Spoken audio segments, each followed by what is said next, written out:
250 টাকা শতকরা কত সমান 10 টাকা। তো শতাংশ আমরা জানি না শতাংশ কত ধরেছে, তাহলে আমি এখানে ধরি শতাংশ হচ্ছে ক। তাহলে 250-এর ক পার্সেন্ট সমান সমান হয় হচ্ছে 10। তাহলে এখন পরের লাইনে 250 এর পরিবর্তে গুণ দিব।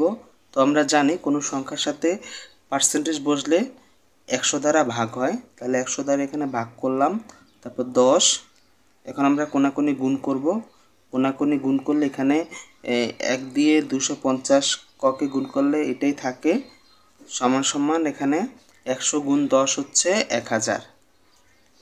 তাহলে ক সমান সমান এখানে 250 গুণ আছে, এখানে ভাগ হয়ে যাবে, ভাগ হলে হবে 4।